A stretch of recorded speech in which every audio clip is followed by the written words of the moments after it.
Yo, good morning. So 11th day. Kape tayo. So, magano ako ng kape. Pakulo ng tubig. Tapos kape. Tapos ang the best sa kape, yung may view na ganito. Ching! Yes. It's good to be alive, man.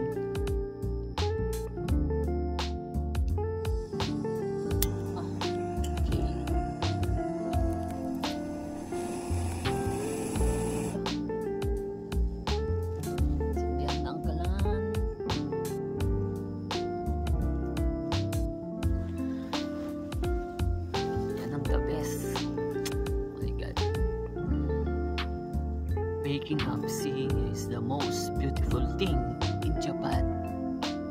Fujisan. Really.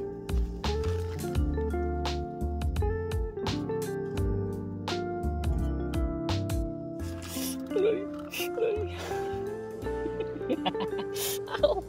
Gago! Ang ganda na eh. Pacing.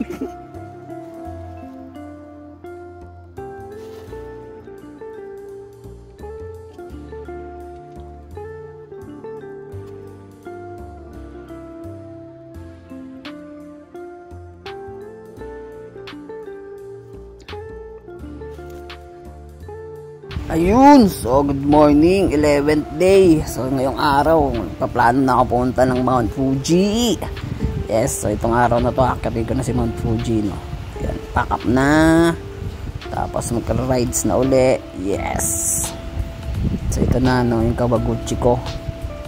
Ito yung pinakamalaking lake ni Mount Fuji, no. So yun, mula sa baba talaga yung trip ko eh. Baba hanggang sa taas. Hanggang sa amin. So 2 days yan dapat inaakyat. So kailangan nyo talaga ng matinding power pag gusto nyong akyatin yun mula sa pinakababa talaga sa zero station hanggang dun. So magbabike ako hanggang dun sa may sa Nakachaya Cafe. So dun yung yung trail papunta dun. Yoshida Trail yung pupuntahan ko. Kaya yeah, enjoy na muna natin ng bike. Tapos iiwan ko dun yung bike. Sabay maglalakad na papunta dun. Tapos ang malupit dun, pagka tapos ko akyatin yung Mount Fuji, dadaan naman ako sa kalsada, mag-skateboard pababa, downhill. Shit, ang kulit nan, men, no? Ang malupit din talaga naman ang Japan talaga eh. Talagang may enjoy mo talaga siya eh. Kahit mag-isa mo lang, men. Talagang yes, worth it lahat ng gagawin mong bike camp dyan, men. Pag dyan ka nag-camp, pwede pa mag-wild camp. Kaya talagang all goods din eh. Tsaka sakto lang din gagastusin mo basta naka-bike ka. May experience mo lahat talaga dyan na malulupit na nature viewing. Kaya yes, pero dapat kaya sa halin pagkakaroon ng chance, di ko yung mga ganyan hanggat wala pang So ito magana muna ako, papakoy laundry muna ako, laba-laba muna para all goods. Kasi ganito dito, no, ganito yung trip ko nun, no, para bagong maglaba-laba, papalaba na lang. Tapos dyan na rin ako nag-charge ng power bank. Hihintayin ng medyo tatambay din talaga ako dyan, mga 2 oras ganyan para makapag-charge din habang naghihintay ng labada. So gamit ko pala dyan shampoo. So yun, no, nakakita pala tayo dito ng legend ng Japan outdoor community. So ito si Boss J-Ron. Tignan, lupit din na mag outdoor trip.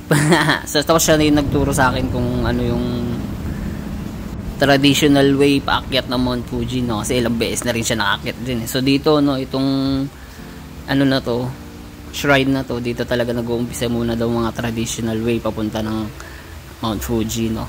Yun. So hindi na ako naglakad dyan kasi pwede pa namang bikin hanggang dun sa taas ng ng Chaya Tea Shop. So doon na ako mag-uumpisa maglakad. So doon na rin to iiwan tong bike. So pagkatapos ko na lang akyatin yung Mount Fuji, mag-skate ako pababa. Tapos kukunin ko na lang yung bike, tapos uli, yun uli, bike trip uli, no. So all goods na all goods din talaga dito, ano. So nandito na ako sa ano, sa baba ni Mount Fuji rin talaga eh.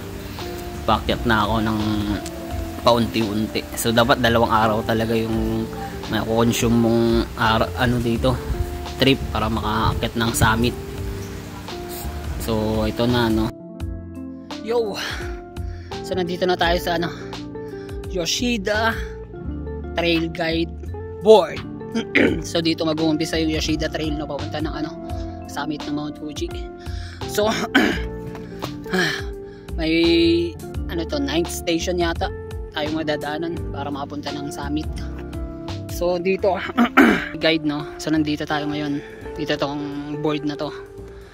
So may madadaanan tayo, medyo malayo-layo na rin, pero nasa 1,100 meters na yata tayo. So 2,600 something na lang, no. So ito first station, tapos second, third, fourth, fifth, and so on na, no, hanggang sa summit. Yun na yung summit. So yun na, no. Dito na ako mag-uumpisang maglakad. So iiwan ko tong bike ko kung saan. So doon na lang banda yata siguro ko ito ipapark. Sige, good luck. Yeah, solo trip. Yo. So kunin ko lang yung gagamitin ko dun sa taas, no? Ipapack up ko kasi yung bike. So kailangan ko ng pack up lahat ng kailangan kong gamitin doon, no. Ang pinakamahalaga dito yung ano eh, kapote, tsaka yung ano, sapatos na waterproof. So dadaling ko pa rin yung skateboard ko kasi nga mag-skateboard ako pababa. Kasi iwa ko na lang to. So bigat-bigat din yung dala ko dyan, mga ano rin eh, halos abot na rin ng 30 yung bigat eh, kasi kasama pa yung skateboard eh. So ito na, no, Nakano Chaya, yung cafe dyan, hindi ko na lang na ano, videohan yung ano. So ito na yung ano, yes, guide me Lord. So dito na tayo, no, papasok ng trail papunta na ng ano, taas. Yo. Punta na ako ng ano, summit ng Mount Fuji. So lagi kong dala talaga kasi skateboard ko. Ito. Nagahila ng ano ko, ginawa kong kariton para sa bag ko. Yo, so alas 3 na, no. Hindi ko alam kung hanggang saan ako makakakyat nito, tapos saan ako magpapalipas ng gabi. Shit. Sagisa ko pa, no. Trip ko to eh. So ganito pala ako mag-hiking. With wheels yung ano ko. Yo. So ito yung mga nakakatakot sa mga trail ng ganito eh, yung may mga ganyang sign. Ano, walang ano dito, bear. So yun, no, ginawa kong kariton yung skateboard ko. Para yung bag ko may wheels, no, habang meron kaya pa naman niyang ano, hilahin. So dito, no, mag-isa mo lang talaga naglalakad ngayon eh. Yan. Sarap din talaga dyan, talagang forest na forest, virgin forest. So nandito na ako sa first zero station pala to, zero. So dito na ako bumili ng ano, ng magiging souvenir ko. So eto, maliit lang na pang tukod kasi mahirap ilagay sa box yun eh pagka ano eh. So ito na siya, ano, yan, akyat na. Dito na bumumpisa talaga yung mabigat na ano, pagbubuhat. So sarap sana dito, ano eh, hanggang summit naka sandals ka lang eh, kasi ginamit ko nga kasi yung nagsapatos din ako at baka ano, nakakatakot dun, baka umulan, delikado, freezing temperature pa naman dun. So ito na yung first station. So pag ano, itong mga hut na to pwede siyang gamitin pag sumama yung panahon, pwede kang pumasok dyan para sa shelter mo, no. So all goods lang din yun. So dito parang nung naglalakad ako nito, marami rin ako nakakasalubong, mga parang ano rin, yung nagtatakbo-takbo marathon, Mount Fuji Marathon yata, yung mga ganun. Ito nagpulot na ako ng kahoy, no, kasi pag umakyat ka pala ng bundok dapat may ano ka eh, Tukod. Ito second station na ano. Pero ibang station hindi ko na rin na ano eh. May videoan eh. Nawawala yung video eh. So yun, enjoy pa rin ng paglalakad sa trail ni Mount Fuji. So meron dito yung ano, yung kung ayaw mong mag-umpisa sa 0 station, pwede ka mag-umpisa sa 5th station na para hindi ganun kapagod talaga. May bus doon na papunta galing ng Tokyo. So magbabas ka lang sa Tokyo tapos ano, doon ka ibababa sa 5th station. So yun, medyo mababawasan yung trail hike mo. Pero hindi mo may enjoy talaga, hindi ka magiging proud, ganun ka proud. Ako nag-umpisa ako sa 0 station eh. So dito may nakasabay ako kung hapon na ang bigat naman tignan ng bag mo, sabi na eh. So talaga mabigat talaga. Ano rin siya, ang address niya dun sa dating address ko rin, same lang kami ng ano munisipyo dati sa Machida, Tokyo, nung dating nandun din ako. Kasi yun, ito yung mga nakausap ko, Nihongo de.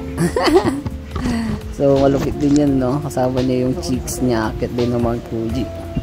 So mag-i-stay muna sila dun sa 7th station para ano, ituloy ng gabi yung ano nila, hike nila. Kasi talaga dapat ano eh, mga alas 10 ka umakyat papunta ng summit para ano, makita mo yung sunrise. Ayun, kasi land of ano nga daw tong Japan, no?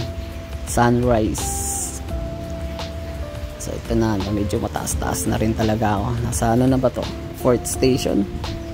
So may 4th station na ako, hindi ko na nakuha yung 3rd station. So ito na yung view na nakikita ko. Swerte rin kasi ano, clear view. Pagka nung first na punta ko dito eh, nagbus din ako hanggang 5th station. Yun sablay, may bagyo, kaya wala kang makikitang view. Tapos hindi kami pinayagan umakyat ng summit kasi masyadong delikado nga daw. Kaya sabi ko, hindi ako uuwi ng Pinas hanggat hindi ko naakyat si Mount Fuji. So ito yung pinakamataas din na naakyat ko eh. Sa Pinas kasi hindi talaga rin ako masyadong umakyat ng bundok eh, mga major hike na ganun. Mount Olap lang ata yung naakyat tong mataas eh. So dito sa Japan, libre naman lahat. Hindi mo kailangan ng tour guide. Kasi yun nga, may mga puro signboard naman na hindi ka maliligaw talaga.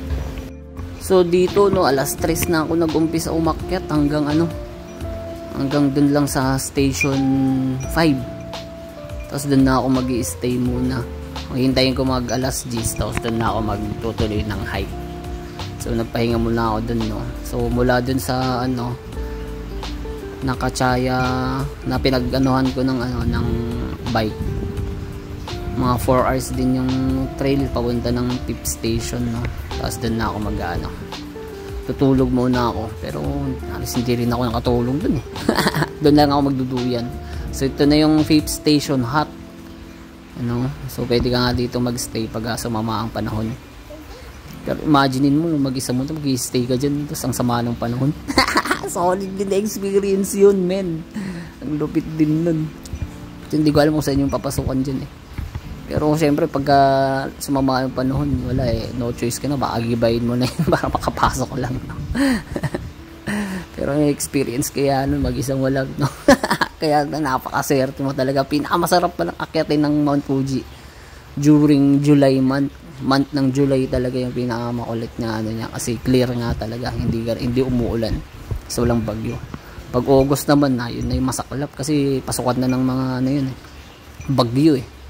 Kaya mga July talaga yung pinakamaganda. Asa dito sa Japan, lahat ng mga OFW, August talaga yung ano nila, yung nagayasan. So ibig sabihin long weekend, ay long ano yun, long vacation ng mga company. Kaya swerte rin ako eh, isa rin ako dun sa mga nagkakaroon ng long vacation, kaya marami rin ako napuntahan din talaga dito sa Japan. Na-enjoy ko talaga ang Japan, yung masasabi mo, diba? Kahit mag-isa mo lang at sige-enjoy ka, makakagawa ka ng mga memories, men. Create your own memories. Ito yung talaga yung treasured memories, men. Matanda ka na, tapos pag pinanood mo to, shit, ito pa yung panahon ng balas ako ha. Sarap din ng trip ako. So makakaroon ka ng mga ganitong footage, men. Shit, amazing, men. magiging proud ka pa rin sa sarili mo at saka sa mga anak mo na ipapakita yung mga ginawa mo dati. Kaya importante i-save to sa mga social media para kung sakaling mawala man yung data din sa cellphone mo, nakasave naman siya sa YouTube, Facebook, mga ganun. Always din. So, malayo-layo na rin talaga, mga halos sa 3 hours na rin ako naglalakad-lakad dito eh. Enjoy ko rin talaga yung paligid. One of nature na rin talaga yung trip ko dito.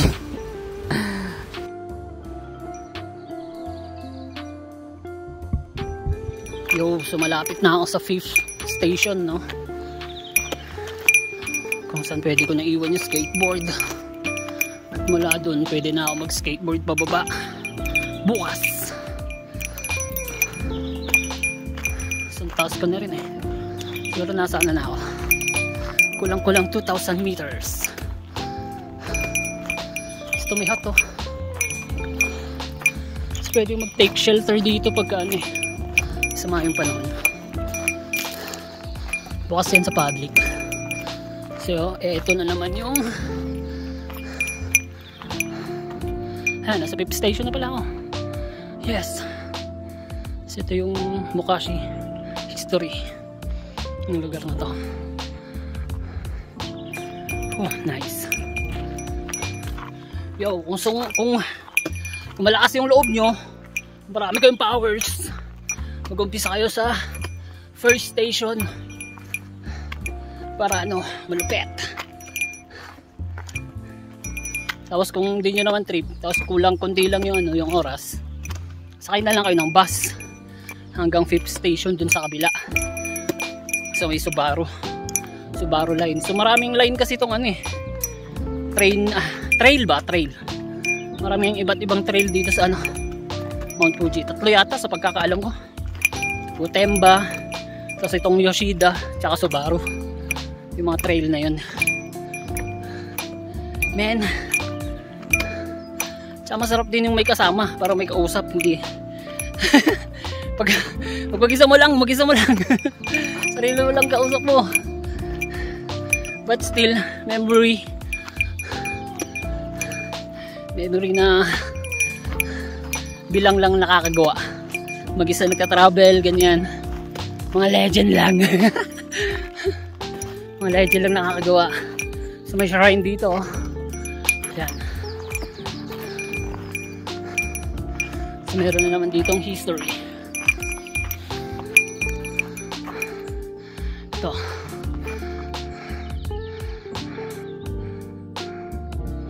Okay. So malapit-lapit na. Mga 6 station siguro tayo magpapahinga.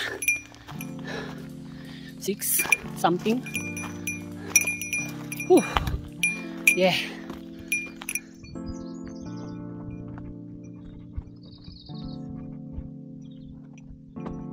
Yo. So nandito na ako sa may kalsada. Yes. So dito pwede ko na iwan yung sandal tsaka tong skateboard ko. So papalit na ako ng sapatos. Medyo lumalamig na rin yung klima dito, so papalit-palit na rin ako sa taas.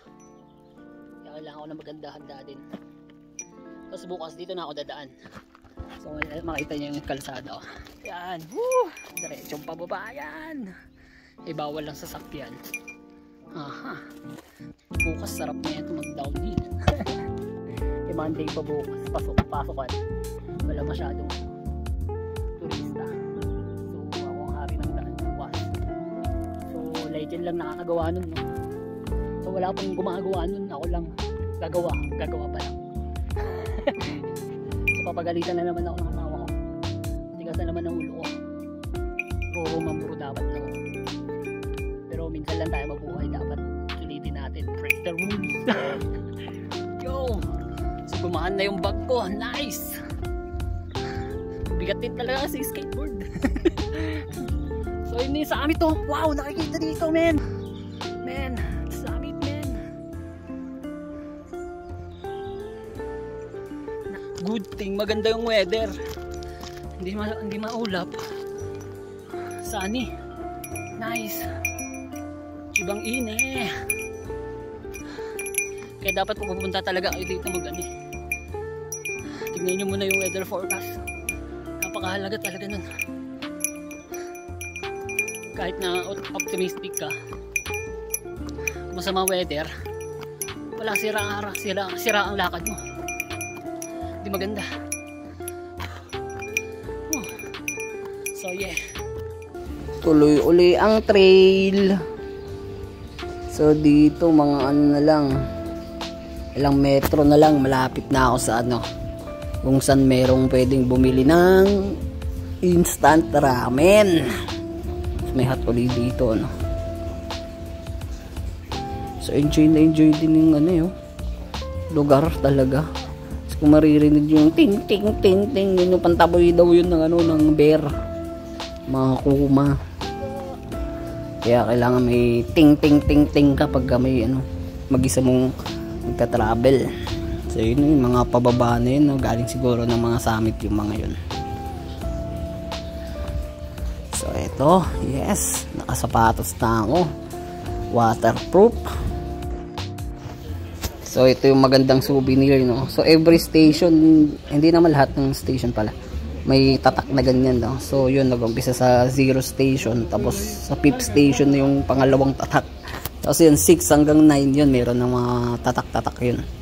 So yung magandang souvenir din talaga, memories.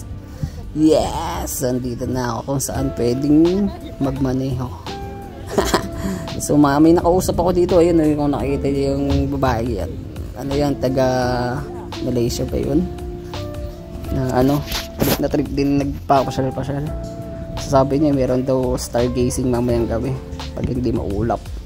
Tapos may malalaking camera dyan eh, Stig.